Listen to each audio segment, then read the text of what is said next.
raping and killing. Every one that is found shall be thrust through, and every one that is joined unto them shall fall by the sword. Their children also shall be dashed to pieces before their eyes, their houses shall be spoiled, and their wives ravished. Isaiah 13:15-16. Comment. These verses foretold the deaths of the people of Babylon. Fortunately, not everyone in Babylon, now modern Iraq, fell by the sword or had their children dashed to pieces or their wives raped, just another instance of errors in the Bible. How some people who believe in an infallible Bible can accept these verses, as God-inspired, or morally uplifting can only give evidence to the blinding nature of belief. For, if we believe these words, as God-inspired, then the killing of children and the raping of wives must also come as an inspiration from the Supreme Being. Shed the blood. And surely your blood of your lives will I require, at the hand of every beast will I require it, and at the hand of man, at the hand of every man's brother will I require the life of man. Whoso sheddeth man's blood, by man shall his blood be shed, for in the image of God made the man. Genesis 9:5-6. Comment. Some anti-abortionists have used these words to justify the killing of abortionists. As such, these words helped inspire Michael Griffin to kill Dr. David Gunn on March 10, 1993. Consider that the Bible never directly addresses abortion, much the less the condemnation of it. On the contrary, God Himself has condoned, not only miscarriages, but has personally called for the killing of suckling infants and the bashing of children against the rocks. See Numbers 5:26-27, I Samuel 15:2-3, and Psalm 1379. Slaughter of innocents. And we took all his cities at that time, and utterly destroyed the men, and the women, and the little ones, of every city, we left none to remain. Deuteronomy 2:34. And we utterly destroyed them, as we did unto Sihon king of Heshbon, utterly destroying the men, women, and children, of every city. But all the cattle, and the spoil of the cities we took for a prey to ourselves. Deuteronomy 3:6-7.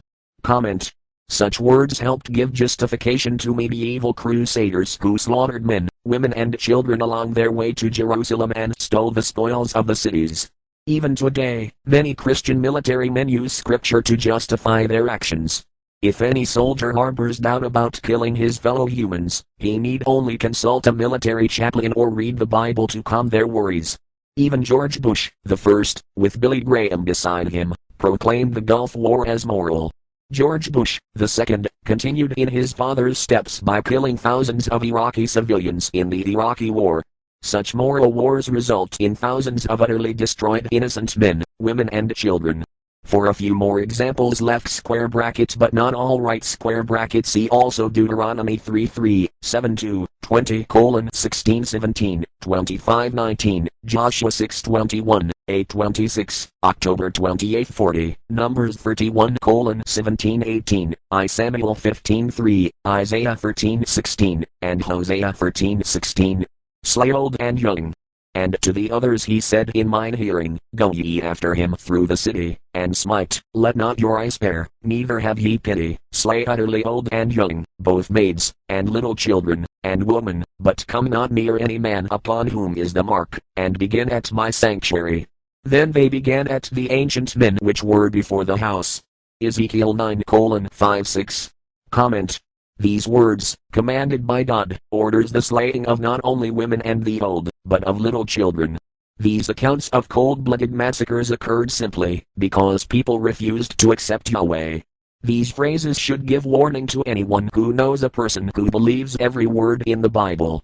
For what sense of moral reasoning should we allow ourselves to admire such biblical verses?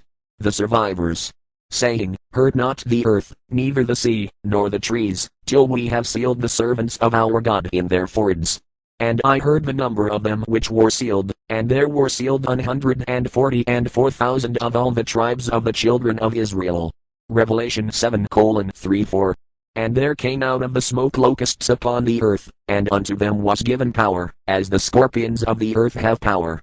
And it was commanded them that they should not hurt the grass of the earth, neither any green thing, neither any tree, but only those men which have not the seal of God in their foreheads. Revelation 9:3-4. And I looked, and, lo, a lamb stood on the Mount Sion, and with him 140 left square bracket and right square bracket 4,000, having his father's name written in their foreheads. Revelation 14:1. The 140 and 4,000, which were redeemed from the earth. These are they which were not defiled with women, for they are virgins. Revelation 14:3-4. Comment. Here we have the great future destruction where billions of people will die.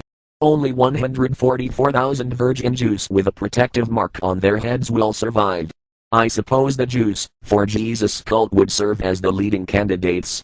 How many believers realize that this means the death of everyone on earth but a few virgin Jews? And this includes the destruction of all Christians. Of course the alleged Jesus, a virgin Jew, who claimed only a few would enter heaven, would agree with this. Note, of course faithful Christians cannot accept the 144,000 figure, so they must either become atheists, ignore these verses, reject Revelation as just dream nonsense, or try to revise its meaning to something they can accept. Some try to get creative by claiming that Reverend 7:9, a great multitude, which no man could number, of all nations, and kindreds, and people, and tongues, means an unlimited number will enter heaven. Not so. The all in this verse speaks about all the tribes of Israel, the Jews, scattered around the nations of the world. The verse comes right after listing the tribes in Reverend 7:18. And man doesn't name the number but rather the angel who speaks in John's dream. And John reports the number 3 times, in chapters 7 and 14, as shown above. Sorry Christians, but all of you will have to suffer with all the atheists and unbelievers in God's hell. Welcome to the club. Beware of a future Armageddon caused by religious people. Belief in self-fulfilling prophecies creates self-fulfilling acts. Utter destruction. 1. And they utterly destroyed all that was in the city, both man and woman, young and old, and ox, and sheep, and ass, with the edge of the sword. Joshua 6:21. Comment. These God-inspired words give not a hint of mercy to innocent slaughtered women, children, or the old. After Moses and Aaron died, Joshua assumed command and the Israelites entered Jericho. Note that in the same siege, all the silver, and gold, and vessels of brass and iron, are consecrated unto the Lord, they shall come into the treasury of the Lord. Joshua 6:19. In the battle of Ai, the Bible tells that 12,000, the whole population of Ai, got slaughtered. Joshua 8:25. Note that many invaders throughout history have used such words as justification for wars and looting. Utter destruction. 2. Ye shall utterly destroy all the places, wherein the nations which ye shall possess served their gods, upon the high mountains, and upon the hills, and under every green tree, and ye shall overthrow their altars, and break their pillars, and burn their groves with fire, and ye shall hew down the graven images of their gods, and destroy the names of them out of that place. Deuteronomy 12:2-3. Comment. The Lord here commands the destruction of all the places where people worship other gods. There appears not a shred of religious tolerance here. I cannot imagine a God who rewards and punishes the objects of his creation, whose purposes are modeled after our own, a God, in short, who is but a reflection of human frailty. Neither can I believe that the individual survives the death of his body, although feeble souls harbor such thoughts through fear or ridiculous egotism. Albert Einstein.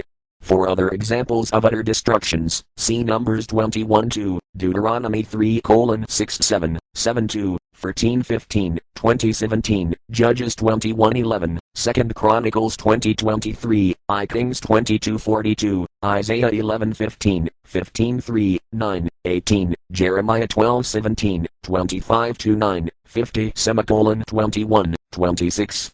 51:3, Daniel 11:44, Amos 9:8. Washing feet in blood. The righteous shall rejoice when he sees the vengeance. He shall wash his feet in the blood of the wicked. Psalms 58:10. Comment. How many good Christians realize that such a verse appears in the Bible? Of course most preachers keep these bloodthirsty words away from their congregations, and the few Christians who do come across these verses, reinterpret them for their own purposes, not realizing the impact these words can have on others. Unfortunately, the few that take these verses literally can justify atrocities against any